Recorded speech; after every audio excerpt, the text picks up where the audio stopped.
Good afternoon all. So I'm going to be presenting the paper on a minimum 2-year MRI evaluation in OLIF patients.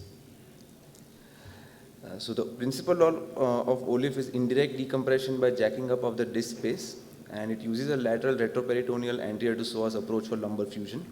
There is stretching of the buccal ligamentum flavum, which increases the spinal canal area, and there is hypertrophy of the ligamentum flavum with time, which progressively increases the spinal canal area.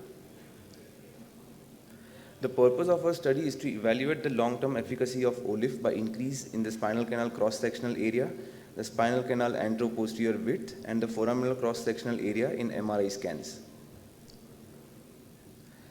For inclusion criteria, we included the patients who underwent OLIF surgery between 2016 and 2020 with a minimum follow-up period of 24 months and who had adequate MRI scans in the form of pre-operative, immediate post-operative, and at final follow-up. We did not include patients with infection, spine trauma, inadequate follow-up, revision surgery, and tumors. The spinal canal cross-sectional area, the spinal canal width, and the cross-sectional area of the foramen on right and left sides were measured on MRI scans. And the clinical outcome was with McNabb grading. A radiological assessment was done for fusion and cage subsidence on X-rays, and stenosis grading and the radiographic parameters on MRI scans. Relevant statistical analysis was also done. This is a chart of Shiza's grading. This is the picture that shows how we have measured the spinal canal cross-sectional area, the spinal canal anteroposterior width, and the cross-sectional area of the foramen on the right and left sides. So results, for demographic results, we have 30 OLIF segments in 19 patients with a mean age of 60.8 years and a mean follow-up of 37.9 months. The follow-up ranges from 24 months to 72 months. According to etiology, 22 of these segments were degenerative, 4 of adjacent segment disease, and 4 of lytic listhesis. According to the radiological criteria, we have 3 patients of Shiza's grade A stenosis, 12 of grade B, 13 of grade C, and 2 of grade D stenosis. You can see that the spinal canal cross-sectional area improved in the immediate post-operative MRI scans by 48.6%, and at final follow-up it increased by 135.6%. There is also significant increase in the cross-sectional area of the foramen on right and left side as well as the spinal canal width. So we did a subgroup analysis between the Shiza's groups. We divided it into 2 groups with low-grade stenosis, that is grade A and grade B, and high-grade stenosis of grade C and grade D. We had 15 segments in both the groups. The average increase in the spinal canal cross-sectional area was 75.6% in the low-grade stenosis group, and it was 195.6% increase in the high-grade stenosis group. None of the patients required direct decompression.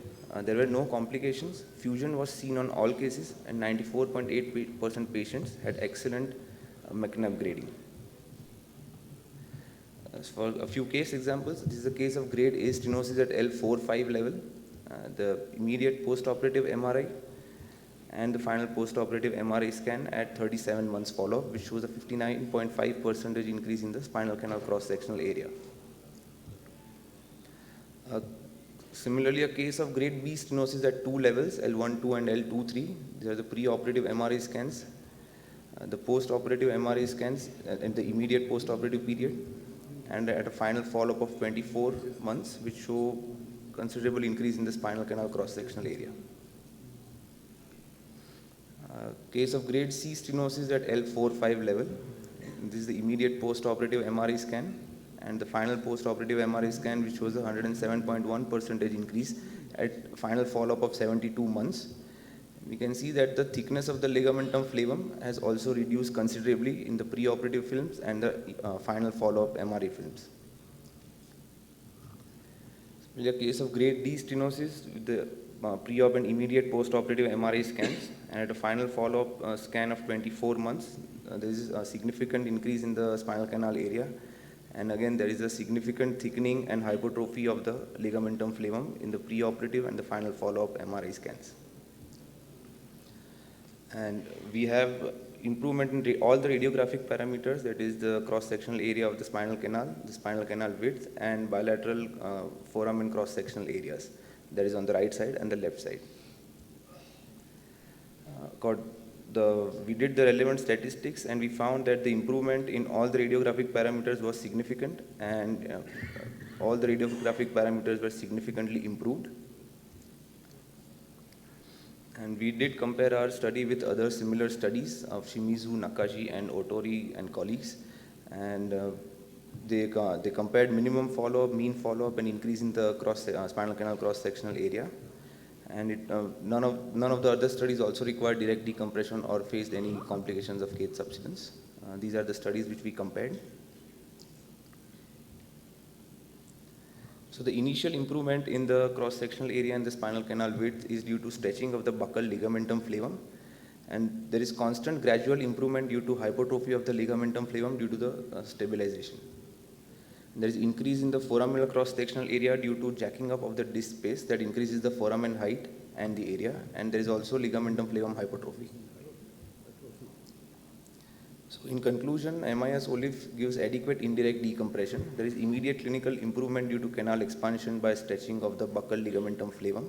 There is constant gradual improvement by ligamentum flavum hypertrophy, and there is improvement in all radiographic parameters, and clinical outcomes are also favorable. These are my list of references. This is our master chart. Thank you.